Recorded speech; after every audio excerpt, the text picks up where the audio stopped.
শুনেছিলাম অক্ষয় তৃতীয়ার দিন সোনা কেনা শুভ হয়। বিয়ের পর এটা ছিল আমার ফার্স্ট অক্ষয় তৃতীয়া। তো ওকে বললাম যে চলো সোনা না হয় একটু রূপোর জিনিসই কিনে আনি। তো এই রূপোর ব্রেসলেট বা রূপোর নেকলেসের প্রতি, রূপোর মঙ্গলসূত্র, এগুলো না আমার এখন একটু নজর কেড়েছিল। তো তাই একটা রূপোর একটা সিলভার হাউস দোকানটাতে আমরা গিয়ে উঠলাম। এই যে রূপোর পোলা বাঁধানোগুলো ছিল, যেগুলো আমার হাতে না ঠিকঠাক সাইজে হচ্ছিল না, কোনটা খুব বড় কোনটা অনেকটা ছোট, আমার হাতের মাপে আমি পাইনি। তো তাই এগুলো আমি স্কিপ করেছি, কিন্তু ডিজাইনগুলো তোমরা দেখো খুব ভালোই লাগছিল দেখতে, হাতে মানাচ্ছিলও খুব সুন্দর, কিন্তু হাতের সাইজে না পাওয়ার জন্য এগুলো আমি নিতে পারিনি। দেন আমি চলে এলাম মঙ্গলসূত্রের জায়গায়।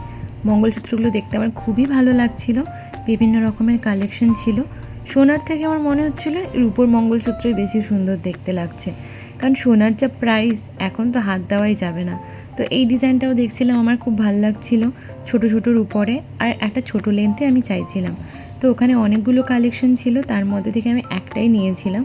ওখানে আরও অনেক কিছু কালেকশন ছিল, রূপোর ঘড়ি, রূপোর নেকলেস, রূপোর অনেক কিছু ছিল, কানের ছোটো ছোটো টপ ছিল, ভ্যারাইটিসের রূপোর ব্রেসলেট ছিল, হাতে নূপুর ছিল, খুব সুন্দর সুন্দর কালেকশন ছিল। তো আমি নিয়েছিলাম এই পিসটা, যেটা আমি নিয়ে এসেছিলাম বাড়ি।